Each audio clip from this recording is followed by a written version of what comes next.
It's an old Jewish joke, but what does it mean when a rabbi takes out his watch? Nothing.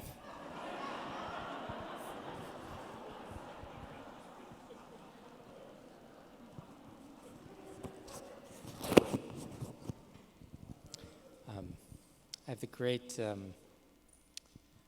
the great pleasure tonight. First, thank you, Andy, so much, and thank you to everybody who has put this evening together so beautifully. I have the great pleasure now of introducing a person and introducing a book. So I want to introduce the book first, and then I'll introduce the person. The book, for show and tell, is a new book just put out by Hebrew College for its anniversary. It's called Chidushim, Celebrating Hebrew College's Centennial. The editors are Michael Fishbane, Art Green, and Jonathan Sarna. And the managing editor was Hebrew College faculty member Rabbi Shani Rosenbaum. It's a book that celebrates the different facets of Hebrew College. It has a section devoted to the institution, an essay on the history of the college, reflections and memories on the college. It has a series of essays by scholars who are connected to the college concerning Jewish thought, literature, and history. And the last section is a group of essays in the area of Jewish education, which has been a focus of the college throughout its history. And I want to commend the book to anybody interested in the college, Jewish scholarship, Jewish education, or all three. With that, I've introduced the book. Now I get to introduce the person. With enormous kavod, with enormous honor, I want to introduce Dr. Jonathan Sarna. I have the great privilege of calling Jonathan my teacher. Jonathan is the university professor and the Joseph Bell Braun Professor of American Jewish History at Brandeis, where he also somehow directs the Schusterman Center for Israel Studies. He was the past president of the Association for Jewish Studies and is the chief historian for the National Museum of American Jewish History. I could go on. This could be the entire 15 minutes of Jonathan's biography. I'm going to skip it all and say Jonathan is a graduate of Hebrew College, is a friend of Hebrew College. I keep asking Jonathan to do things, and he keeps saying yes, like tonight. He cares deeply about the college. So with that as an introduction, Jonathan and I are going to be talking about reflect briefly on three essential aspects of the college history: its connection to Israel, its connection to Jewish culture, and its commitment to the creation of Jewish leaders. And we called this talk, V'shinatim levanecha, you shall teach your children, because Jonathan had a memory that banner was hanging in the previous Hebrew College building, emblazoned with that quote.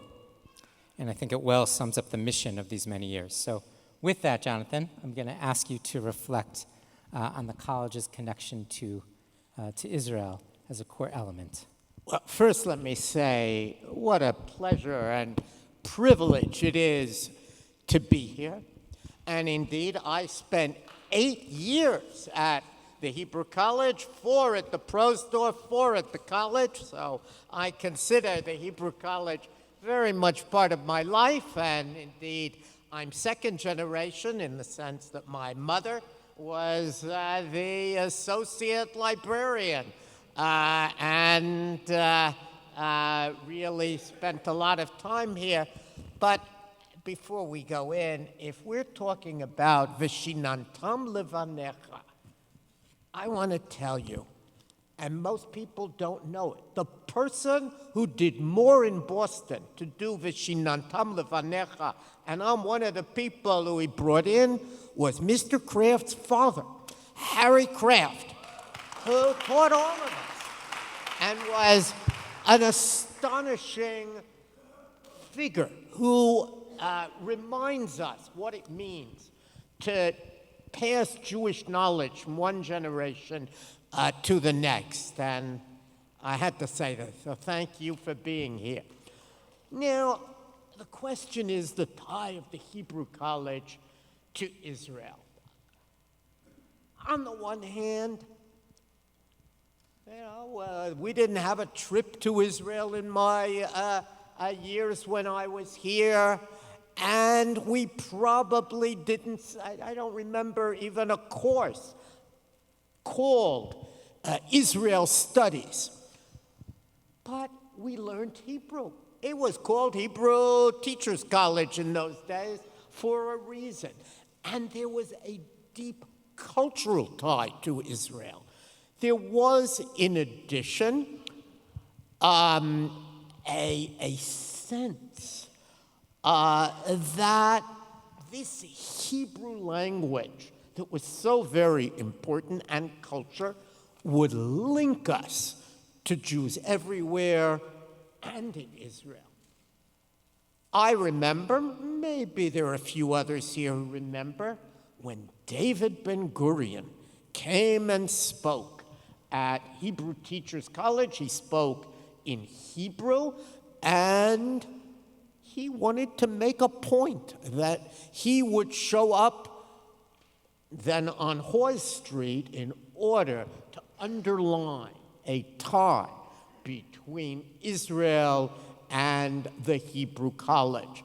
And indeed, many Israeli professors would, in an era before they had somewhere to study, they had somewhere really to settle.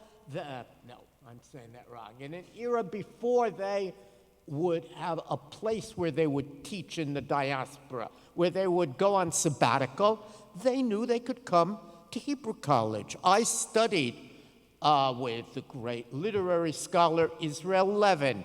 He spent a year at Hebrew, then Teachers College at Hebrew College, Nurit Guvrin, and others. So there were remarkable ties, and of course, many of the faculty had ties to Israel. In other words, we absorbed a certain love of Israel. Yeah.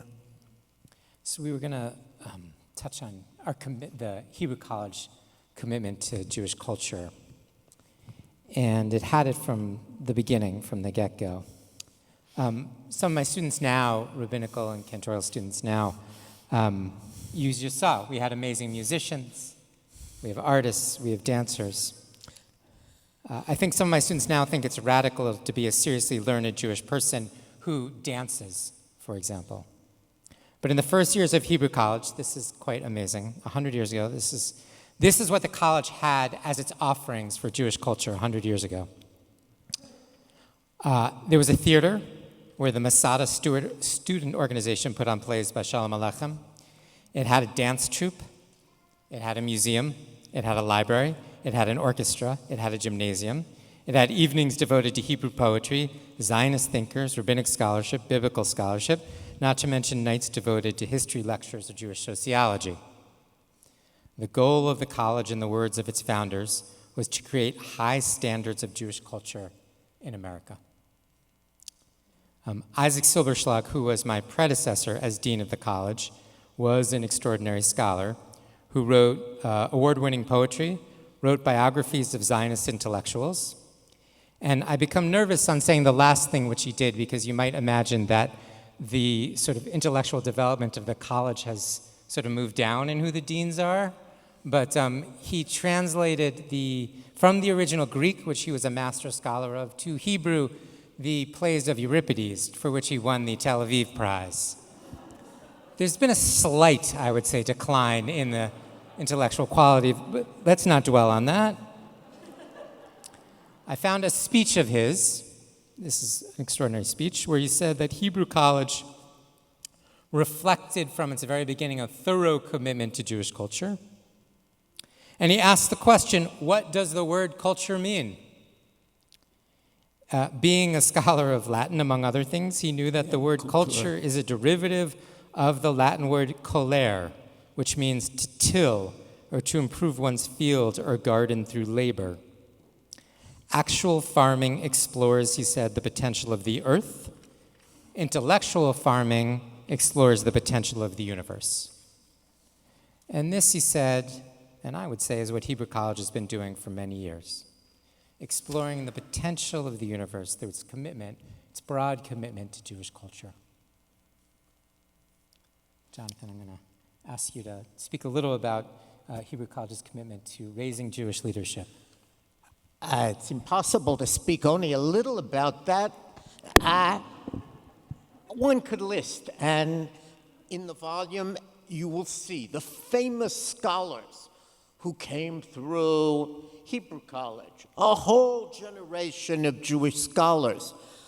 But in many ways, beginning, by the way, with Ben Halpern, my teacher, and Isidor Tursky, and Arnold Band. And of course, our friend Professor Paula Hyman of blessed memory, who always cited the role of the Hebrew College and who herself contributed to the Hebrew language and was so proud of that precisely because she had learned Hebrew here. But we would make a mistake if we thought that the contribution of Hebrew College was just in training up scholars. Its contribution was in raising an educated, Jewishly educated laity here in Boston, a sense of a Jewish world where, this is a true story, the attorney of Warren Buffett,